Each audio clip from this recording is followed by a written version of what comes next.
Hello guys, আজকে আমি চলে এসেছি তোমাদের জন্য একটা সুপার ডুপার হিট রেসিপি নিয়ে। চিকেনের রেসিপি। আর চিকেন খেতে তো আমরা সবাই কম বেশি ভালোবাসি। এই চিকেনটা খেলে আমি শিওর তোমাদের মুখে কিন্তু একেবারে লেগে থাকবে। এটা অবশ্য আমার মায়ের রেসিপি, আমি একটু এর ওপর এক্সপেরিমেন্ট করেছি, আর কিছুই না। তো চলো শেয়ার করা যাক। প্রথমে যা যা দেখালাম সেগুলোকে কেটে নেবে, চিকেনটাকে একদম কুচি কুচি করে কেটে নেবে। এই রেসিপিটার নাম জানতে চাইছো? এইটা হলো চিকেন কিমা। আর এই দেখো, ভালো করে এটাকে পেস্ট করে নেবে। তারপরে কি করতে হবে আমি একদম ডিটেলসে তোমাদেরকে দেখিয়েছি। দেখো, একটু হলুদ দিয়ে দেবে চিকেনটাতে। তারপরে তোমরা যতটা ঝাল খেতে ভালোবাসো ঠিক সেরকম পরিমাণে লঙ্কা গুঁড়ো দিয়ে দেবে, ঠিক আছে? তারপরে আমি একটু চিনি খাই, মানে আমাদের বাড়ির সবাই চিনি খায়, তো একটু চিনি দিয়ে দিলাম। চিনি দিলে রান্নাটা খুব একটা খারাপ হয় না। তারপরে এই নুনটা দিচ্ছে আমার মা, কারণ নুন নিয়ে আমার জীবনে একটা বড় গল্প আছে। আমি প্রত্যেকটা খাবারেই কেন জানি না, নুনটা নয় কম নয় বেশি, যে কোনো একটা দিয়েই ফেলি। তো যাই হোক, তারপরে ভালো করে এটাকে ম্যারিনেট করে রেখে দেবে।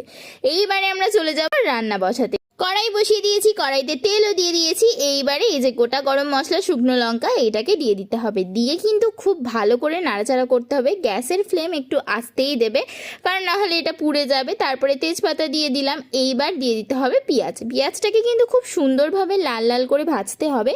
দেখবে যত রান্না ভালোভাবে কষিয়ে কষিয়ে করা হবে তত কিন্তু চিকেনের টেস্ট সব থেকে ভালো হয়, এটা আমার মনে হয়।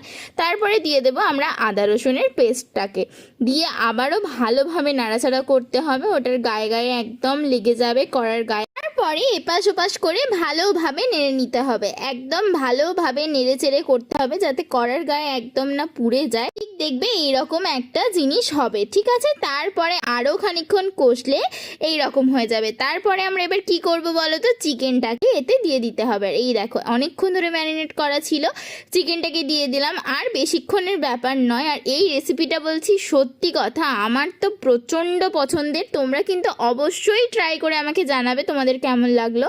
জানো তো, আমি না আগে একেবারেই রান্না পারতাম না। তারপরে আমার বাবার শরীর খারাপ হয়েছিল, তো সেই থেকেই আমার সমস্ত রান্না বান্না শেখা। তো যাই হোক, এখানে চিকেনটা মোটামুটি ড্রাই ড্রাই মতো হয়ে গেছে। তারপরে নিজের থোবড়াটা একটু তোমাদেরকে দেখিয়ে দিলাম। মানে রান্না করতে করতে একটু ঢং আর কি, ঢং না করলে কি রান্না ভালো হয় বলো? তো যাই হোক, তারপরে এই দেখো চিকেনটা থেকে জল ছেড়ে দিয়েছি। বললাম বলো তো, চিকেনটা থেকে জল ছেড়ে দিয়েছি। এই জলেই তো পুরো চিকেনটা রান্না হবে, আমরা কিন্তু এক্সট্রা কোনো জল বা অন্য কিছুই দেবো না। তো চলো তোমাদের সাথে একটা জিনিস শেয়ার করি। এই দেখো, এইটা হচ্ছে আমার দাদা ভাই রোজ দোকান থেকে আসার পরের ডিউটি।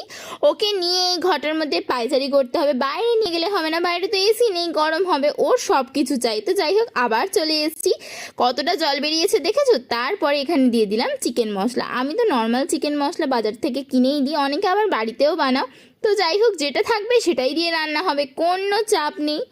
তোমরা কি ভাবছো বলো তো, এত নাড়াচাড়া কেন করছি? আমার না খুব ভয় লাগে যদি কড়ার গায়ে লেগে পুড়ে যায়, ওই জন্য ভালোভাবে নাড়াচাড়া করে নিলাম। তারপরে কেটে নিলাম স্যালাড। আর এই দেখো, আস্তে আস্তে কি সুন্দর শুকনো শুকনো হয়ে যাচ্ছে, দেখেছো? ঠিক এই ব্যাপারটাই আমি এতক্ষণ ধরে চাইছিলাম। ওপাশে ডিম সিদ্ধও বসিয়ে দিয়েছি। কেন বলো তো? দাঁড়াও দাঁড়াও দেখাবো। তারপর একটু হাওয়া খেতে খেতে খেয়ে নিলাম। এটা হচ্ছে আমার খাবার, তোমরা হয়তো শুনলে হাসবে, হ্যাঁ। তো যাই হোক, বাদ দাও ওইসব। এই দেখো, আমার তো রেসিপি একদম জমে ক্ষীর হয়ে গেছে, পুরো তৈরি হয়ে গেছে। তারপরে পরোটার সাথে সার্ভ করে দিলাম।